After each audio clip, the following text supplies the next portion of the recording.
That moment at Ellen Road with the Leeds faithful. What a way to start a long weekend here in the UK with the Friday night party. It was a result they so badly needed, and Leeds have been on form. That's 6 games unbeaten for them in the Premier League now, 43 points.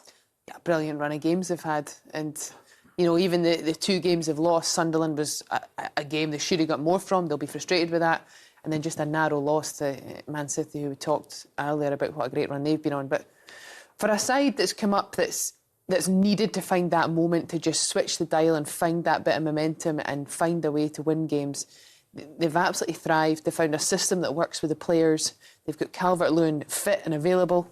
You know, one of the players this season that's played a lot of minutes for Leeds when you look at the whole squad, which is fantastic for him personally, to be able to find that rhythm. A career that has had so many injuries recently. Huge result for him, huge. It virtually makes him safe, and what a great job Daniel Farke has done. Well, since you mentioned him, let's get post-match reaction from Ellen Road. Here is the Leeds head coach, Daniel Farke. When I walked in, anyhow, it was a completely different scenario. So the club was divided, but said on my first day here. So the most important thing is this club was always at its best when it was really, like the name says, Leeds United. Really, from the owner, from the chairman, from the whole board till every staff member who works here in the stadium. So we need a big togetherness together with our supporters, with our fans, with our staff, with our players, and the players have done everything really in order to represent this shirt in the best possible way over the last 3 years, and I'm pretty proud of them. Job is not done yet, so we will just celebrate proper when it's mathematically done, but 43 points is a good feeling. It'll be a good feeling indeed for Leeds United. They are 9 points clear of Spurs in that final relegation place, and there are 12 points left to play for. It is a huge result. It puts them level with Crystal Palace and moves them above Newcastle. And we just have to, Paul, I think, give credit to the job that Daniel Farke has done to get them there. Yeah, I mean, the week that he changed the formation against Manchester City, there was a lot of talk that was going to be the last week of his job, because they had a very difficult game midweek against Chelsea and then a home game at the weekend against Liverpool. He actually got a performance in the second half against Manchester City. They ended up beating Chelsea midweek and they took a point off Liverpool. And that week of the season was absolutely pivotal for them. And you've got to give him credit for finding that formation, but then actually saying, OK, that's not what I normally play, because in all his time at Leeds United, he's never played that system. So he's found something, whether he's worked on it or stumbled across it, and then he's developed it and he's made it better and better, and the players have enjoyed it, and that system has really worked for them. And like I say, at one point in this season, there was talk of him leaving. They are going to be in the Championship next season. It's a really difficult time for them, and I think Scott Parker did a fantastic job last season getting them up. He deserved to have the opportunity this season to have a real go at the Premier League. But I think a combination of the quality of his overall squad, and even tonight we saw some habits, you know, defensively they were nowhere near resilient enough, not enough taking control of situations, defending 1v1 situations well enough, reactions to losing the ball. When you do that against any Premier League side, you're going to be in trouble. And, you know, to look at the win percentage, I think is the one for me that I think from the dressing room perspective would have just been so difficult. Is to go from him winning over 60% of the games last year to just 12% this year, to, you know, back-to-back defeats, difficult games, conceding goals. Those are all things that they wear confidence. They make players doubt themselves, doubt each other, doubt the coaching. You know, that's what happens in these situations, and it just becomes really difficult. And it's tough when you lose a manager through the week. Sometimes you get a bit of a bounce. I thought they were competitive at times against Leeds, but too many of the big moments, they didn't show a good enough level. And in the Premier League, that's what happens. And again, 3 goals they conceded. You're going to struggle if you're asking your team to score 4 goals to get 3 points out of a game. That's 1 win in their last 26 for Burnley, and that was against Crystal Palace in February. It's time now to round up some of the other important games coming up in Match Week 35, starting with Aston Villa against Spurs. Roberto De Zerbi suggested his side can get a result at Aston Villa. I want to keep my focus on ourselves and the qualities of my players.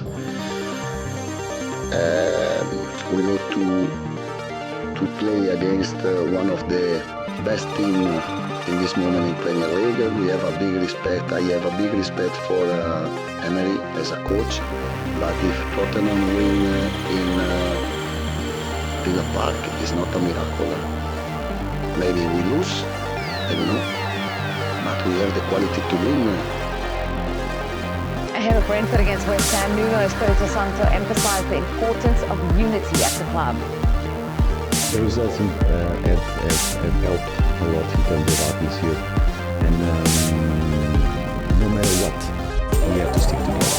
We have been through tough moments, and also the smiles were not there, but the respect was present every day, realizing that it's up to us to change things, and we've been able to slowly change. And like you said, the players have a smile on their faces, it makes everything easier in terms of trying to implement the ideas that we want. As Nottingham Forest prepared to face Chelsea, Vitor Pereira stressed the need for togetherness within his side.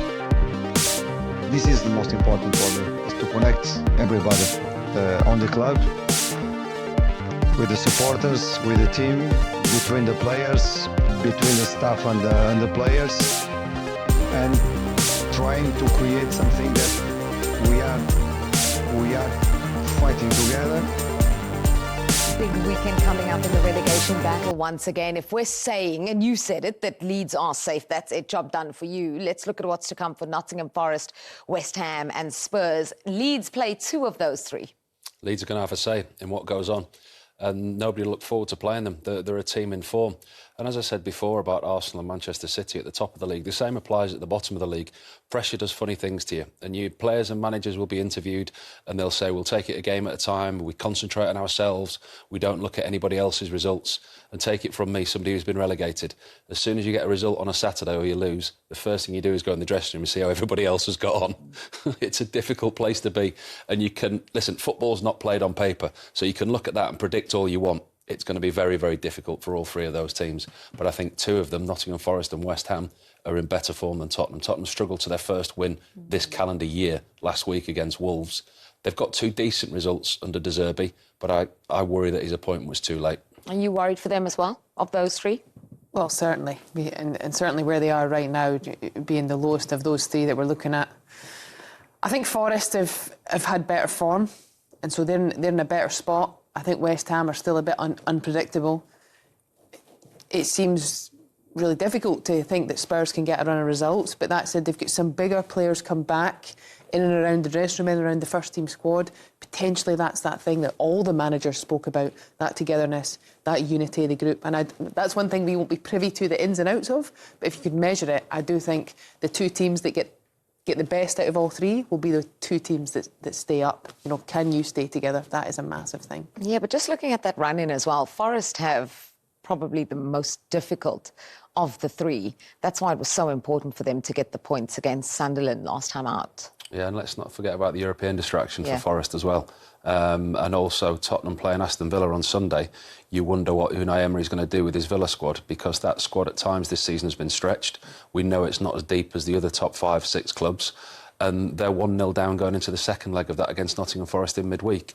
So how sets his team up against Tottenham, and his team selection may have an effect on that game as well. Yeah, do you think they have the toughest run-in, Forest? I don't think you could say, because I think Forest have the capability when they're on their day. They can be right in amongst the best teams. We've seen that's why they're in a semi-final of the Europa League. It's why they got that into that competition by how they finished last season. So I think it's hard for them all. It's hard for them all because wins that have been hard for them all to come by, and ultimately they need to get the points on the board. When you look at Tottenham, I mean, the stats, I'm looking at them now, they've won 1 game this calendar year. They were on a 15-game winless run. I mean, this season they've won 11 and lost 22. And you're asking a team that's won one league game this calendar year to now go and take at least 6 points from 4 games. At least 6 points. That's bearing in mind that others don't pick up. It's the stats don't lie, and they've got it all to do, Tottenham. Do you think that's them getting relegated? Of those 3, we're safe. You're saying Leeds are out of it. I think Leeds are out of it. Forest, West Ham and Spurs. Who do you think survives? Who do you think goes down? And you'd put me on the spot. Putting you both on the spot. Heart and head. I mean, looking at the stats, looking at where the teams are and the form that the teams are in. Head says Tottenham, heart says West Ham. I think it'll go to the final day. And I feel West Ham. I'm going to go West Ham, maybe the one. To get relegated? Yeah, maybe. But that's interesting, because you talked about momentum, and they seem to have the momentum right now. I think I find them a little unpredictable. And I just think, I don't know, maybe this is my heart. I just can't see how Tottenham, with the players that they have, can end up relegated. But they're in the position they're in, so I need to believe it, because it can happen. I think it'll be between them and West Ham, though. I do think Forest will be fine. I think they've got too many positive attacking players that are in form at the moment. They'll get results. The bad news, Javi's injury. We know that it's a long term for him. But what is the news? I watched you, Huh? I watched you in this week. Me? Yeah. Me? Go. Oh, I'm worried now. Dom Solanke, how long is he out for? And is the latest on Vicaria? But listen, I want to be clear one time. The most important challenge now is to silence the voice inside of us, inside of the players, inside of the staff, inside of the fans. And this voice produces negative thoughts. And the voice says, we are unlucky, we have too many injuries, we lost Xavi Simons, and he was in the last 2 games one of the best and most important players for us. Our medical staff is not good enough. The pitch of the stadium is not good. The pitch of the training ground is not good. It's impossible winning 2-3 games in a row, because we have not won too many games in 2026. I think is all negative things, and is rubbish, because I want to keep my focus on ourselves, on the qualities of my players. We go to play against one of the best team in this moment in Premier League. We have a big respect. I have a big respect for Emery as a coach. But if Tottenham win in Villa Park, it's not a miracle. Maybe we lose, I don't know. But we have the quality to win this game, and it's not a miracle. So I think we have to be positive, to be lucky, because we are working in a big club. If Solanke and Xavi Simons are injuries, we can play with Colomoni, Matistel, Richarlison, and they, I think, are not worse players, are different as a characteristic, but are very good players. We have Pedro Porro, we have Udoja, we have Mickey van de Ven, we have Betancourt, we have Palinha, we have Gallagher through. And for that, all these things, I have not too much time to listen and to hear these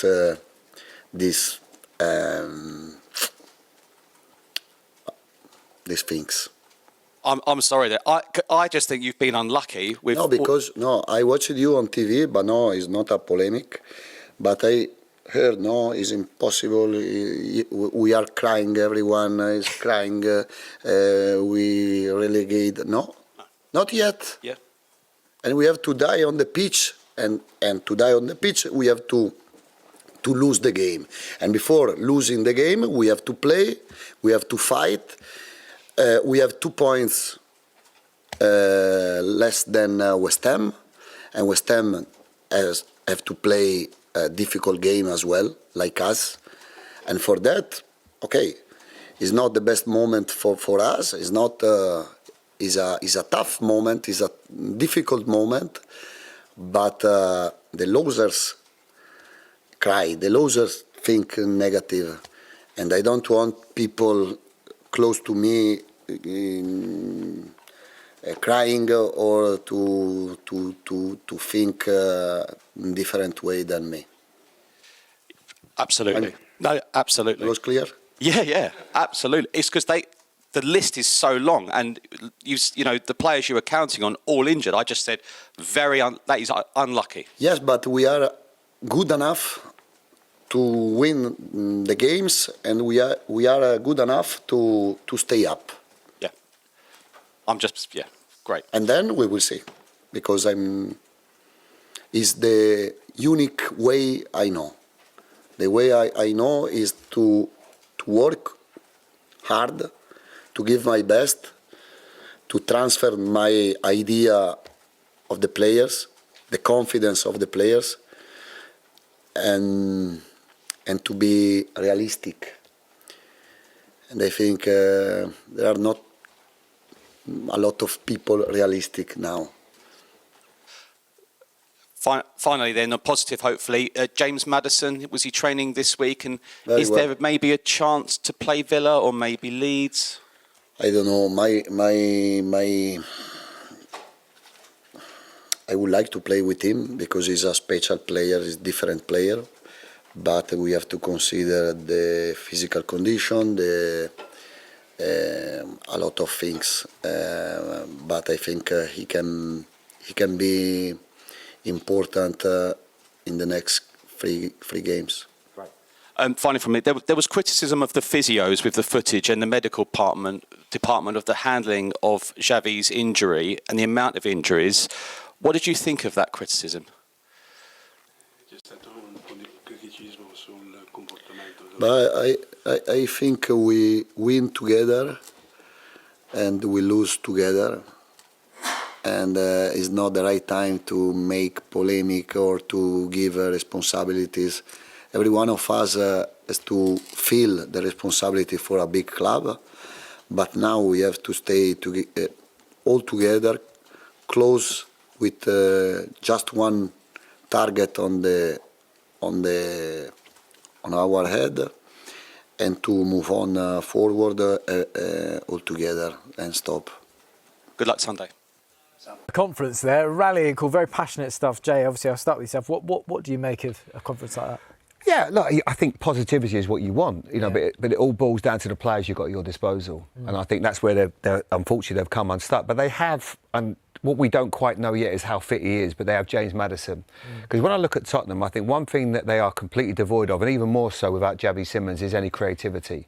You know, they've signed a lot of runners in their team. They've signed people that can run after the ball and go and chase it. But sometimes you need someone who's just going to get hold of the ball and do something different, have a bit of magic. You know, Somerville at West Ham is a player, because it feels like a straight fight between those two sides now. I look at Somerville, I look at Bowen, I look at Fernandes in midfield that can get the game, calm it down and play. When I look at Tottenham, everything is so chaotic. There's no real calmness about how they play, and that's a lot to do with the recruitment and all the things he's gone off on about there. I'm his biggest fan, by the way. I think he's a top coach. Whether he's going to get the time to produce what he wants at the moment is debatable, but I do believe if they can get James Maddison in amongst it, but there's a danger that comes with that, is if he has another reoccurrence of his problem, then you're in trouble. But he is what they need right now. Yeah, as all of you pro athletes at the time, obviously, what does that road to recovery look like for James Maddison? Because obviously fans will be going, get him on the pitch as early as possible. But what do you think is actually possible? Is it 20 minutes at the end of the game? Well, it depends. I mean, if you look at you boys do your cruciate? I don't know.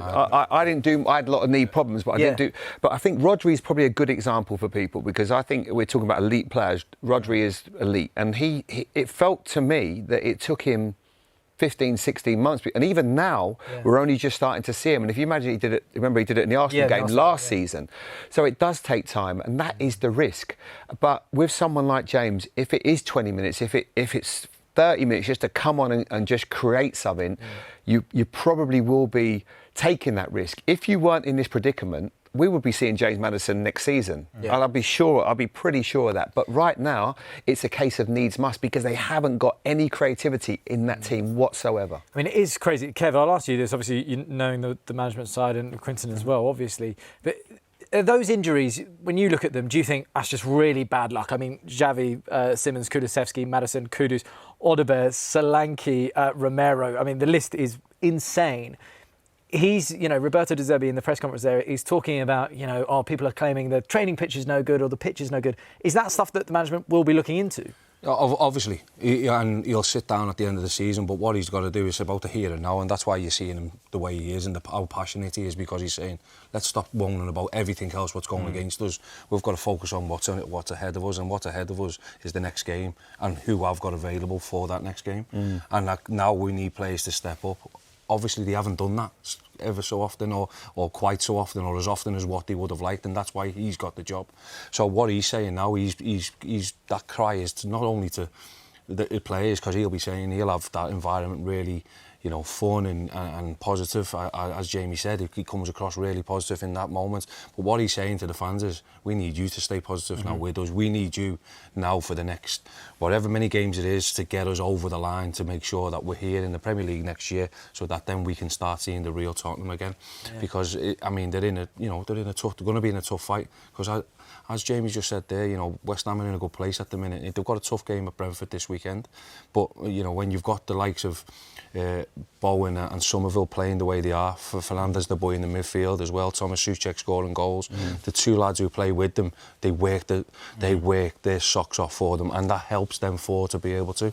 So it's going to be a good run in. Yeah. I'm not too sure it's just a 2-horse race, though. I know you think it might be, Jay. I think, Forest, I'm around Nottingham, I live in Nottingham, and they're still, twitching a bit. They've won a couple of games, yeah. But, semi-final, Europa League exactly, semi-final in between. Well. So what do you think? So, because if that's the case, so 40, I'm doing a Leeds game tonight. 40 points it might take. I think Leeds need to win tonight to get themselves out. I think 43 points. I think we might have, when it was 2000, 2003, when we relegated West Ham at Bolton, and they went down on 42. I think it could be a highest total since then, I think it really can, I mean, looking at it as well, at the Spurs team, and going back to those injuries, in this run-in, that is so important. You mentioned some of the fantastic attacking talent that West Ham have kind of hitting form.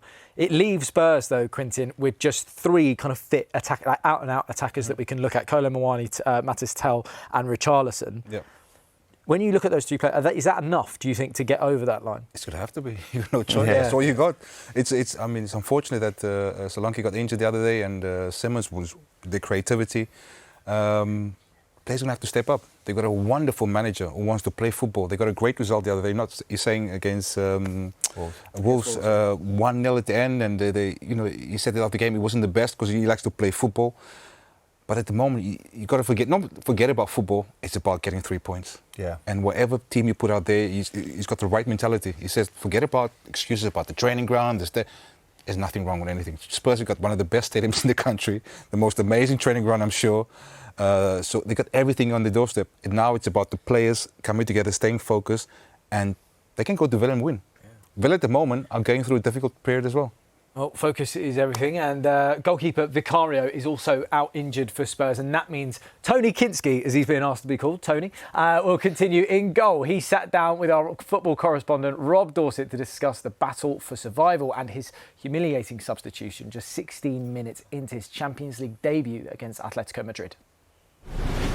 I want to take you back to that Champions League debut in Madrid, and I don't know how easy it is for you to talk about it, because it was very high profile, it was very a difficult situation.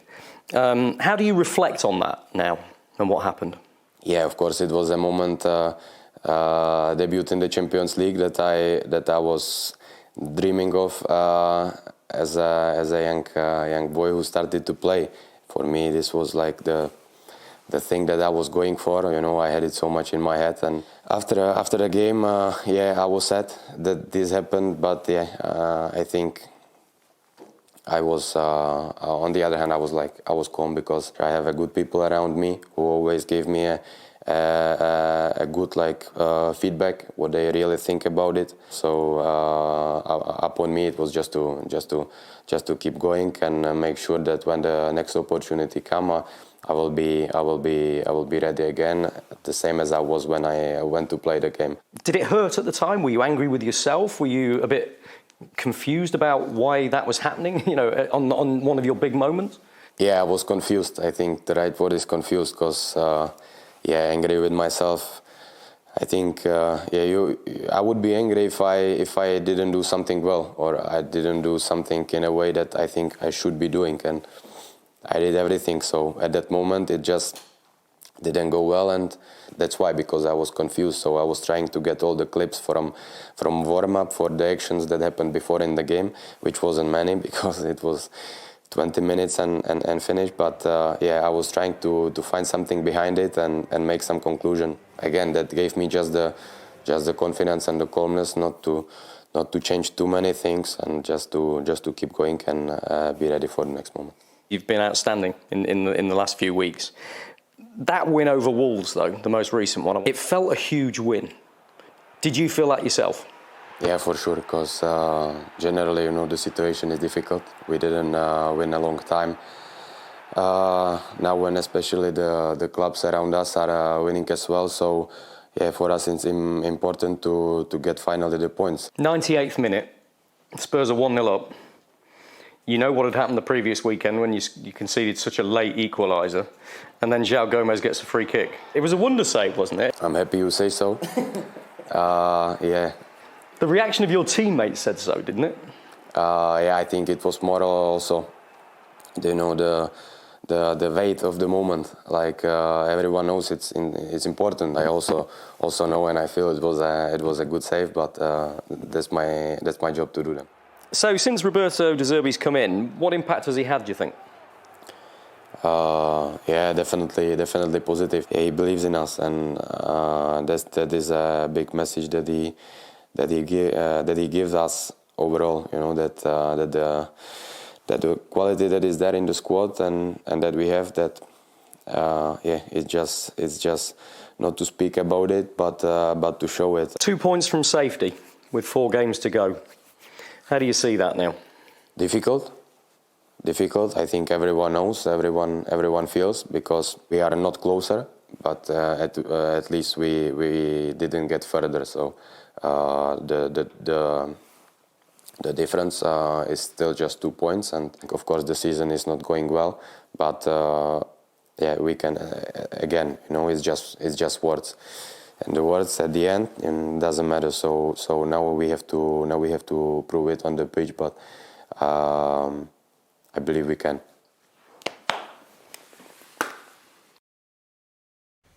I thought that was a fantastic interview. How impressed were you with Kinsky, coming out and fronting that? Yeah, and good questions, good answers. I think he was very confident, because in football, as we all know, you do suffer adversity. You get punched on the nose, and it's how you come back from it. Do you hide? Do you think, well, I don't want to play anymore? And because of the injury, Vicario, he's had to get thrust back in there, and he must have been doubting it, thinking, how can I do this? How am I going to face the crowd if I make another mistake? And in all fairness to him, he's got on with it. He's obviously worked hard in training.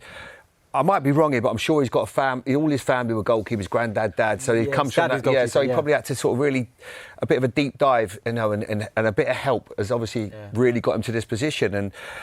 And now he's got an opportunity to be the number one, not just for now, but also for next season. And redemption will feel so sweet if they are to stay up. And it'll be a lot to do with him, because that must have been a dark place when he come off after 20 minutes. I haven't seen that too often before in my career. I think the biggest thing is it's your character, isn't it? What takes you through. And he said, I looked at everything. I went back and what was my warm-up like? What was this like? Did you kind of see anything? And then sometimes you just got to go, actually, it was one of those days, and and you've got to sort of wipe it away. Now, it's not too easy to do, especially when you're a goalkeeper, because it's a lonely place. You make one mistake as a goalkeeper, and then certainly if you make two in that short space of time, then you get brought off.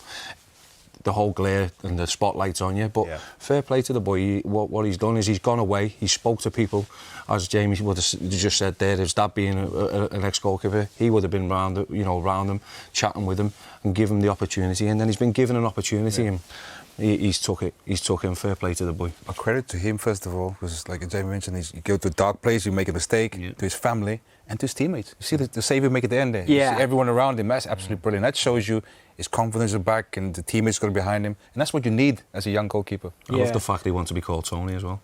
Yeah, yeah, exactly. Now he's Tony Kinsky. Jay, I mean, a question for you, I guess, you know, that confidence, you see that save at the end there, surely as teammates, your goalkeeper, you want him brimming with confidence. Him, off the back of that game, we'll be going into this one feeling pretty good.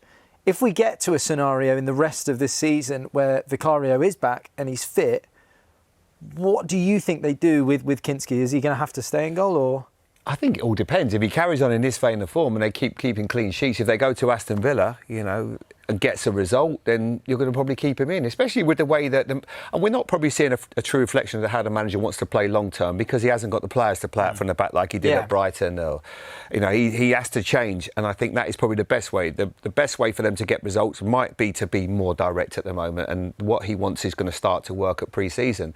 But the goalkeeper is in. He's got the shirt. I personally don't think it's worth changing right now, because it's not like Vicario was in great form beforehand either. He wasn't exactly... Also, as you said before, with Madders, like him coming back from injury, what's he going to be like coming back from injury? Because he was an hernia, so it's, you know, that's tough on a goalkeeper. But he hasn't been great, has he? No, and he hasn't set the world alight. So, and he was part of a losing team. So you're both going for West Ham. And on that note, let's go to predictions and start with West Ham because they do travel to Brentford. It's a derby. Brentford are chasing European football. Rachel, let's start with you. I think 2-0 Brentford. Oh, that gives Tottenham a chance, doesn't it? 2-0 Brentford. I think Brentford are good at home, but they haven't actually won at home for a long time. And the way that Brentford have been playing, they've picked up a lot of draws. I think this one will be tight. I think it'll be cagey. 1-1. Newcastle Brighton. I'm going to that game. I'm looking forward to it, but I think it's going to be tough. Newcastle, these are two teams that are in completely different ends of the form table. Newcastle's struggling at the moment, struggling to get a win, especially at home, surprisingly. Brighton, a team that are in really good form, outside chance of European football. I think it continues. Brighton go there and win 2-1. I think it's a difficult game for Brighton. I think they have had a fantastic run. And because of that, I think this might be a little sticky fixture for them. And Newcastle need a positive result. And I like Eddie Howe, so I'm going to say 2-1 Newcastle. OK, is that the way we are deciding? I like this manager. I'm going for it. What about Wolves Sunderland? What you got? Oh, a tricky one. 1-0 Sunderland, I think. I think it'll be quite a narrow margin there. Yeah, I think, listen, what Wolves have done a long time ago. Rob Edwards has got a good bounce. But the way that they played last week against Tottenham, they looked like a team that were ready for the end of the season. I think Sunderland are a different outfit. I think they'll go and win that 2-0 Sunderland. Arsenal Fulham. There's some good stats around that game. Give it to us. Arsenal have never lost in 32 home league games against Fulham. And Fulham have won one of their last 15 against Arsenal. It's going to be a comfortable 2-0 home win. I feel like you've teed up, you've jinxed it. I'm just wondering where the goals are going to come from. I'm going to say 2-2. 2-2? Yeah. Wow. Yeah, I just think Fulham play good attacking. They play the game. They want to try and win the game. Bournemouth Crystal Palace on Sunday. Oh, again, Bournemouth have been a brilliant side this season. I think 1-0 Bournemouth. Bournemouth are good, especially at home. And even though the manager's leaving, I don't think there's been a drop-off. I agree. 1-0 Bournemouth. Man United Liverpool. Oh, what a game. I mean, you look at the stats. Manchester United have won 3 of the last 19 v Liverpool, but then Liverpool have won 3 of the last 5 at Old Trafford. So that's taken me straight to a 1-1 draw. I'm going to just be optimistic for more goals, so I'm going to say a 2-2 draw. Aston Villa Spurs. Yeah, this could be an interesting one. I think squad selection plays a part, but I'm going to say 2-1 Villa. Unai Emery to make lots of changes. Tottenham win 3-0. Oh. Chelsea Forest. You didn't react to that. 3-0. I'm reacting to Rachel's reaction. Chelsea Forest. We have a couple of seconds left. Forest, other things on the mind. Chelsea need a result. 2-0 Chelsea. 1-0 Chelsea. Everton Man City. 2-0 City. Yeah, Man City are far too strong. 3-0 Man City. Game you most looking forward to, very quickly? Aston Villa Tottenham from watching behind my seat. United Liverpool. Okay, thank you guys so much. I'm looking forward to this weekend and seeing if your predictions come through, because there were some really crazy ones in there, especially the Spurs one. I can tell you're very nervous about that.